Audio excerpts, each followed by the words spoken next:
कैसे हो भी सभी प्यारे प्यारे साथियों, आप सबका स्वागत है आपके अपने चैनल टीचर्स अड्डा पर। मैं हूं आयुष चौहान और बिहार में शिक्षक भर्ती का पहला फेज अब अपने अंतिम दौर में है और ये भर्ती वाकई में जो है पूरे भारतवर्ष के लिए एक उदाहरण है।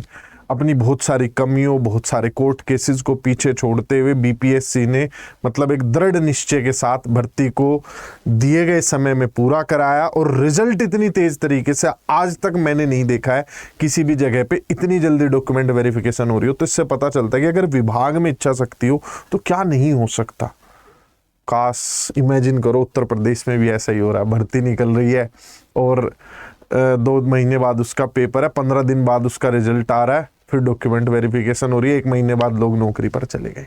कितना जबरदस्त मतलब ये वो चीज। खैर छोड़िए, अब दूसरा मौका है बिहार शिक्षक भर्ती 2.0, जिसमें अब वापस से कुल मिलाकर जो है इसमें जो भी पद आप लोग देखेंगे वो 1 लाख प्लस वैकेंसीज होंगी। इसका भी एक्चुअल डेटा है नहीं, क्योंकि जो भी ऑनगोइंग भर्ती आप लोगों के सामने है इसमें से कितने ज्यादा पद खाली रह पाते हैं उस पर ये डिपेंड करेगा। 6ठी से 8वीं पहले भर्ती आई नहीं थी तो उसके 52,000 पद इस बार आएंगे। 9वीं 10वीं और 11वीं 12वीं में लगभग 1 लाख से ज्यादा पद थे, जिसमें से 25% तो खाली रखे ही रखे जाएंगे। टारगेट है कि 75% भर लेते हैं किसी तरीके से, तो वहां से लगभग 30-40 हजार पद तो वही खाली रहेंगे और कुछ 9वीं 10वीं 11वीं 12वीं के पद बढ़ेंगे। इसमें पहली से 5वीं के पद इस बार नहीं आएंगे, जितने थे वो पिछली बार ही भर लिए गए हैं। तो जो उम्मीद है वैकेंसीज की इस बार 52,000 पद, ये 50,000 पद यहाँ पर 1 लाख के आसपास पद है। और देखो इसमें 1.5 लाख तक भी आंकड़े जा सकते हैं, क्योंकि इसमें वैकेंसीज भरना काफी मुश्किल होगा। बच्चों ने फेक डॉक्यूमेंट्स लगाकर जो है इसमें बहुत से बच्चों ने अप्लाई कर दिया था। तो वो देखो अभी डॉक्यूमेंट वेरिफिकेशन चल ही रहा है, कितनी वैकेंसीज बचती है। तो प्राथमिक के लिए कोई पद नहीं है, लेकिन बीएड वालों के लिए खुशखबरी, बिना सब्जेक्ट कॉम्बिनेशन वालों के लिए खुशखबरी। अच्छा, कमेंट में लिखने जा रहे हो क्या कि सब्जेक्ट कॉम्बिनेशन तो चाहिए ही होता है? वही समझाएंगे कि सब्जेक्ट कॉम्बिनेशन क्यों नहीं चाहिए होता है। तो बीएड, डीएलएड, डिग्री और डिप्लोमा, आपने कुछ भी किया हो 6ठी से 8वीं वाला, अब वो नया वर्ग उभर के आया है जिसमें कोई भी भर सकता है। बीएड किया हो चाहे आपने डीएलएड, डिग्री की हो या डिप्लोमा, यानी आपने जैसे बीटीसी किया हो, बीएसटीसी किया हो, जेबीटी किया हो, जिस भी नाम से आपने अपना कोर्स किया था, उसके साथ साथ आपने ग्रेजुएशन किया हो, बिहार टेट या सीटेट पेपर 2 आपका क्लियर हो, ये चाहिए होता है। 9वीं 10वीं और 11वीं 12वीं में BEd graduation, BEd post graduation, estate paper 1, यहाँ पर एस्टेट पेपर 2, ये जो है अभी अभी आप लोगों का समाप्त हुआ है। जिसमें एस्टेट पेपर 1 में मैंने ही आप लोगों को मैथ्स पढ़ाया था इस वाले लेवल के लिए। तो ये तो सारी चीजें आप लोगों को पता ही है, अभी पेपर दिया होगा, अभी एलिजिबल बनोगे। तो जिनके ये पास है, इसमें 75 नंबर लाने थे, 50% वो पास हो गया है, तो अब आप भर पाओगे। अब आगे चलते हैं। 6ठी से 8वीं में सब्जेक्ट कॉम्बिनेशन ये क्यों कहते हैं हम कि नहीं चाहिए होता है? जब आप 9वीं 10वीं और 11वीं 12वीं के लिए अप्लाई करने जाते हैं तो ग्रेजुएशन में जैसे आपको मैथ्स भरना है तो सिर्फ मैथ्स नहीं चाहिए होता है। मैं मोटा मोटा तौर पे बता रहा हूं, मैथ्स फिजिक्स चाहिए होता है 2 साल। जब आप टीजीटी मैथ्स अप्लाई करेंगे तो मैथ फिजिक्स पढ़ा हो आपने अपनी ग्रेजुएशन में कम से कम 2 साल, और उसके अलावा भी कुछ अन्य विषयों की शर्तें डाल दी जाती हैं। इसके अलावा जैसे आप जाते हैं भरने एसएसटी, तो एसएसटी में या तो आपने हिस्ट्री प्लस कोई एक सब्जेक्ट रहा हो आपके पास, या आपके पास ज्योग्राफी प्लस कोई एक सब्जेक्ट रहा हो, 2 साल फिर इनकी लिमिट आ जाती है। तो यहां पर सोशियोलॉजी वाले बच्चे जो, इकोनॉमिक्स वाले बच्चे जो, कॉमर्स वाले बच्चे, वो नहीं भर पाते हैं TGT SST, TGT maths, TGT science में भी ऐसा ही है, उसमें भी कॉम्बिनेशन ऑफ सब्जेक्ट्स मांगा जाता, तब जाकर बच्चे भर पाते हैं। तो यहां पर जिन बच्चों के सब्जेक्ट कॉम्बिनेशन ऐसे नहीं बनते हैं उन वाले स्टूडेंट्स के लिए यहां पर क्या उम्मीदें हैं, आओ बताता हूं मैं आपको। 6ठी से 8वीं में 3 तरीके की वैकेंसीज बनती हैं। गणित और विज्ञान का अध्यापक, एसएसटी का अध्यापक, हिंदी, इंग्लिश या संस्कृत या जो भी अन्य भाषाएं हैं उनके अध्यापक। तो 3 तरीके के मास्टर जी हो गए यहाँ पर, गणित, विज्ञान, एसएसटी और भाषा वाले। गणित और विज्ञान के लिए ना तुमने ग्रेजुएशन में कोई भी सब्जेक्ट पढ़ा हो भाई, तुमने मैथ्स पढ़ा हो, तुमने फिजिक्स पढ़ी हो, केमिस्ट्री पढ़ी हो, बायो पढ़ी हो, जोलॉजी पढ़ी हो, बॉटनी पढ़ी हो, बायो की कोई स्ट्रीम पढ़ी हो, आप एलिजिबल हैं।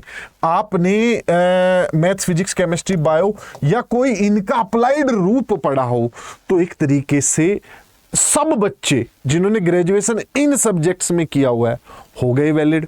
हाँ, फिर अगर आप कहेंगे कि सर जो है मैंने किया हुआ कॉमर्स, तो आप यहां पर आ जाओगे। देखो, जो मैथ साइंस में नहीं जाएगा वो एसएसटी में आ जाएगा। कुछ तो आपने ग्रेजुएशन में किया ही होगा। अगर आपकी ग्रेजुएशन में मैथ्स या साइंस वाले सब्जेक्ट नहीं है तो आप कहां आ जाओगे? एसएसटी वाले में आ जाओगे। एसएसटी में कौन कौन भाई? आपने हिस्ट्री पढ़ी हो, आपने ज्योग्राफी पढ़ी हो, आपने जो है इकोनॉमिक्स पढ़ी हो, आपने पॉलिटी पढ़ी हो, राजनीति शास्त्र पढ़ा हो, आपने इकोनॉमिक्स पढ़ा हो, आपने कॉमर्स पढ़ा हो, तो इनमें से कोई भी सब्जेक्ट आपने पढ़ा हो, आप एसएसटी के लिए एलिजिबल हैं। तो नहीं मांगा गया सब्जेक्ट कॉम्बिनेशन, सिर्फ सब्जेक्ट आपका चेक करा जाएगा ग्रेजुएशन में क्या सब्जेक्ट है, उस हिसाब से आपका तय हो जाएगा आप किस टाइप के अध्यापक बनेंगे। आप गणित विज्ञान वाले हैं कि आप एसएसटी वाले हैं। तो देखो कितने सब्जेक्ट यहां दोनों में कवर हो गए। अब इनसे अलग जो सब्जेक्ट बचते हैं वो बचते हैं भाषा वाले। भाई आपने हिंदी ले ली थी ग्रेजुएशन में, आपने इंग्लिश ले ली थी ग्रेजुएशन में, आपने संस्कृत ले ली थी ग्रेजुएशन में, आपने उर्दू ले ली थी ग्रेजुएशन में, आपने बंगला भाषा ले ली थी ग्रेजुएशन में, तो कुछ तो आपने लिया होगा। तो जो भाषा ली थी उसके टीचर बन पाएंगे। अब आप आगे जबरदस्ती मेरे से लड़ने लगो कि सर हमने तो जो है बैचलर ऑफ आर्किटेक्चर किया था, क्या हमारा भी हो जाएगा? क्या सब्जेक्ट कॉम्बिनेशन बन जाएगा क्या? अगर आपने नॉर्मल कोई ग्रेजुएशन की है, मैं उसकी बात कर रहा हूं, आपका सब्जेक्ट कॉम्बिनेशन बन जाएगा। 99% बच्चों का सब्जेक्ट कॉम्बिनेशन यहां पर बन जाता है, इससे बाहर नहीं बचते हैं। कोई बहुत ही आपने कोई टेक्निकल सब्जेक्ट अलग से कुछ नई चीज कर ली है, जैसे आपने किया है फैशन डिजाइनिंग में कोई कोर्स कर लिया ग्रेजुएशन में, तो ऑब्वियस सी बात है नहीं बन रहा होगा सब्जेक्ट कॉम्बिनेशन। लेकिन उतना ज्यादा पेचीदा नहीं होता है जितना टीजीटी लेवल पर होता है। ठीक है, चलो इस बात को मैं अलग से भी कोई वीडियो बना के वहां पर भी क्लियर करूंगा।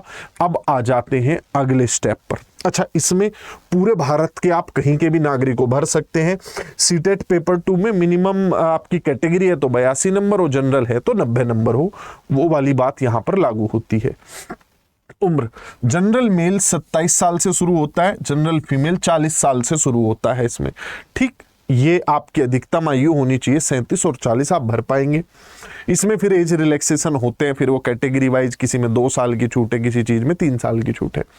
सिलेबस क्या होता है, सवाल किस चीज के लिए पूछे जाते हैं, पहले आप एक बार एग्जाम पैटर्न देख लो। एग्जाम पैटर्न में आगे बढ़ने से पहले एक आपको पेपर लिया जाएगा आप लोगों से, जिस पेपर को कहते हैं भाषा वाला पेपर। उसमें 25 नंबर की इंग्लिश, 75 नंबर की आपसे क्या पूछी जाएगी, हिंदी, उर्दू, बंगला, आपकी चॉइस है जो आप चाहें। इसमें से कोई एक, इनमें से कोई एक आपसे पूछी जाएगी, सारी नहीं पूछी जाएंगी। आपको लगे कि भाई सारी पूछ लेंगे, नहीं, ऐसा कुछ नहीं है, कोई एक आपसे इनमें से पूछी जाएगी। अगली बात, इसमें सिर्फ आप लोगों को 30 नंबर लाने हैं। 30 प्लस वाला इसमें पास माना जाता है, 30 या उससे उतने नंबर वाला पास माना जाता है। मिनिमम 30 लाने हैं आपको, कम से कम 30 नंबर। दूसरी चीज जो समझने वाली है, ये सिर्फ क्वालिफाइंग पेपर है, सिर्फ क्वालिफाइंग, इसके कोई नंबर आगे चल के नहीं जुड़ेंगे। ये एक बात समझ लो, इसे अपने दिमाग में सेट कर लो कि सिर्फ पास करना है, डरना नहीं है। इंग्लिश, हिंदी, उर्दू, बंगला कोई एक आपको लेनी है, 75 नंबर के उसके सवाल आएंगे। अब जो मुख्य परीक्षा है वो कैसी होती है? मुख्य परीक्षा में पेपर से कुछ दिन पहले नेगेटिव मार्किंग हटा दी गई थी। इस बार जब पहला पेपर हुआ था तो उम्मीद है कि इस बार भी हटा देंगे, मतलब इस बार नेगेटिव मार्किंग हट के ही पेपर आएगा। 120 नंबर का मुख्य परीक्षा जो है वो आपको देखने को मिलेगी। इसमें पहले 40 नंबर जो है ये सामान्य होते हैं। इसमें आपसे 10-15 सवाल मैथ रीजनिंग के पूछ लेते हैं। इसमें ईवीएस के सवाल आप लोगों से पूछ लेते हैं, जीए, जीकेएस, जीएस, इन सब के सवाल आप लोगों से पूछ लेते हैं। मतलब पूरा वही जो एक सामान्य पेपर होता है किसी भी पेपर में, शुरुआत का जो पेपर होता है ये वैसा पेपर है। इसमें हिस्ट्री भी आती है, पॉलिटी भी आती है, ज्योग्राफी भी आती है, करंट अफेयर्स के भी क्वेश्चन आते हैं, ईवीएस भी आती है, सब चीजें आती है। इसके बाद आते हैं 80 नंबर पर। 40 नंबर तो आपके ये हो गए जिसमें सामान्य चीजें सबसे सेम ही पूछेंगे। बाकी जो 80 नंबर है उसमें आपका सब्जेक्ट पूछा जाएगा। जैसे 6ठी से 8वीं में आप गणित विज्ञान के टीचर बन रहे हैं तो गणित और विज्ञान पूछा जाएगा। पूरा मैथ्स, फिजिक्स, केमिस्ट्री, बायो चारों आएंगे। जैसे सीटेट पेपर 2 में नहीं होता 60 नंबर मैथ साइंस मिक्स्ड होता है, वैसे। इसके बाद जैसे आप एसएसटी के टीचर बन रहे हो तो भाई आपका हिस्ट्री, ज्योग्राफी, पॉलिटी, इकोनॉमिक्स चारों चीज़ें पूछी जाएंगी। उसके बाद अगर बात करें हम भाषा वाला कोई टीचर बनना चाहता है तो हिंदी। अब टीजीटी में मैथ है तो सिर्फ मैथ्स, आप टीजीटी साइंस है तो साइंस, आपका पीजीटी जोलॉजी है तो जोलॉजी, वैसे ये सारी चीजें हैं। जो भी आपका सब्जेक्ट है, जिस भी विषय के लिए आप भर रहे हैं, वो यहाँ पर 80 नंबर में आपसे पूछा जाएगा। ये इधर आप जो नंबर देख रहे हो ये कंफ्यूज कर रहे होंगे ना, ये समझा देता हूं। इस 120 में से बेशक सीट खाली रह जाए, पिछले वाली सीट क्यों खाली रहेंगी, इस वजह से बेशक सीट खाली रह जाए, लेकिन एक मिनिमम बेसिक पॉइंट रख दिया गया कि इतने नंबर तो इस पेपर में लाने ही लाने हैं। यानी 120 में से जनरल वालों को कम से कम 48 लाने हैं, ओबीसी वालों को 44 लाने, एससी एसटी या महिलाओं को 38 नंबर। मतलब इससे कम आए होंगे तो आप अध्यापक बनने योग्य नहीं है। ये विभाग का कहना, मैं नहीं कह रहा हूं। कभी मुझ पे हमला करने लगोगे, तुम पेपर देखो, देखे देखो तुम्हारा आ जाएगा, भाई मुझे उस बारे में कुछ नहीं कहना है। लेकिन विभाग का मानना है बीपीएससी का कि 48, 44 और 38 कम से कम इतने नंबर इन कैटेगरीज के हिसाब से आपके पेपर में आने ही चाहिए, तो ही आपको कट ऑफ वाले मैटर के लिए कंसीडर किया जाएगा। तो ये सारी चीजें हो गई। अब इसके अलावा मुझे नहीं लगता कि कोई डाउट ऐसा है जो बचता है। इस पेपर में नेगेटिव मार्किंग नहीं है, पिछली बार अंत में हटाई गई थी, इसमें भी कोई नेगेटिव मार्किंग नहीं है।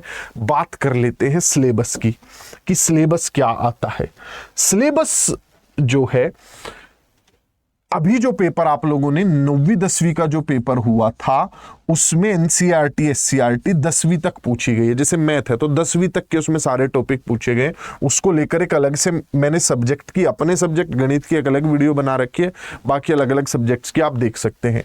11वीं 12वीं में 12वीं लेवल तक की एनसीईआरटी एससीईआरटी, एनसीईआरटी पढ़ लो, एससीईआरटी जो विज्ञान संबंधित विषय हैं, गणित संबंधित विषय हैं, उनमें तो आप एनसीईआरटी पढ़ो, एससीईआरटी कोई फर्क नहीं पड़ता। लेकिन जो भाषा लिटरेचर संबंधित विषय हैं, जैसे हिंदी है, आपका इंग्लिश है, उसमें आप अपने स्टेट की किताबों को ज़्यादा प्रेफर कीजिएगा, क्योंकि कहानियाँ हैं। एनसीईआरटी ने हो सकता है 10 कहानियां अलग ली हों और आपके बोर्ड ने 10 कहानियां अलग ली हों, तो ये सारी चीजें हैं। एससीईआरटी एनसीईआरटी 12वीं तक, यहां पर 10वीं तक, इसमें 8वीं तक। लेकिन ये है बबुआ बीपीएससी 6ठी से 8वीं में 8वीं तक ही क्या पूछेंगे वो मैं श्योरिटी नहीं देता हूं। मैं कहूंगा आपको कम से कम 10वीं तक पढ़ना पड़ेगा। क्यों? क्योंकि पिछली बार जो प्राइमरी का पेपर हुआ था उसमें लोग के भी क्वेश्चन डाल दिए थे। ठीक है, तो भाई कुछ भी मतलब पूछ सकते हैं, कभी आपको लगे इस टाइप से भी क्वेश्चन डाले गए थे बेसिक क्वेश्चन, लेकिन पूछ कुछ भी सकते हैं। तो इसे 10वीं तक कवर कीजिएगा, ये मेरी सलाह है। इनके पेपर हो चुके तो हमें पता है 10वीं तक आता है, 12वीं तक आता है। अब जो बच्चे तैयारी करना चाहते हैं, इसका एग्जाम डेट वगैरह आपके माइंड में अब सवाल आ जाएगा कि एग्जाम कब तक होगा। बीपीएससी और शिक्षा विभाग ने मिलकर जो रणनीति बनाई है, उन्होंने रणनीति बनाई है कि फॉर्म हम अक्टूबर में भरवाएंगे, पूरा महीना अक्टूबर फॉर्म भरवाए जाएंगे। फिर जो आपका एग्जाम है वो नवंबर में होगा। मेन एग्जाम जो है आपका वो आपका नवंबर में होगा और दिसंबर में रिजल्ट इसका दिया जाएगा। दिसंबर में इनका रिजल्ट आ जाएगा, रिजल्ट दिसंबर। ठीक, ये थी सारी जानकारी इस चीज से संबंधित। जो बच्चे बैचेज वगैरह में जुड़ना चाहते हैं तो भाई सिंपल तरीका है, आप लोगों को कुछ नहीं करना है, आप लोगों को जाना है गूगल पर, ऊपर सर्च कर लेना है ऐसे अड्डा 24/7। सारे मेरे भी क्लासेस टीजीटी मैथ्स की और 6ठी से 8वीं में मैथ विज्ञान, वो दोनों मेरे खुद के बैचेज हैं, तो उसमें भी आप जुड़ सकते हैं। तो जाइएगा, ऐसे सर्च कीजिएगा अड्डा 24/7, ऊपर ऑल कोर्सेज आएगा, नीचे टीचिंग लिखा होगा, टीचिंग में बीपीएससी पे क्लिक कर दीजिएगा और अपनी पसंद के हिसाब से जो आप खरीदना चाहते हैं खरीद लीजिएगा। मैं जैसे आपको कुछ अपना मैथ्स का बैच खरीद के दिखाता हूँ। ये कितने का पड़ेगा? Y174 अप्लाई कर दीजिए, 1800 रुपए का ये आपको पड़ जाएगा, जिसमें 6 महीने की वैलिडिटी होगी। अगले 6 महीने तक आप बैच को लाइव पढ़ पाएंगे, बाद में रिकॉर्डेड देख पाएंगे। ठीक है, तो कोई फिर भी कंफ्यूजन रह गया हो तो मैं एक नंबर भी दे देता हूं जिस पर आप संपर्क करके जानकारी ले सकते हैं। फिर भी कोई वीडियो में काफ़ी चीज़ें मैंने क्लियर करने की कोशिश की, फिर भी कुछ डाउट्स रह गए होंगे तो आप वीडियो के नीचे कमेंट कीजिएगा, उन पर फिर से आएंगे, चर्चा करेंगे और उन कन्फ्यूजन्स को दूर करने की मैं कोशिश करूँगा। Bye bye, take care.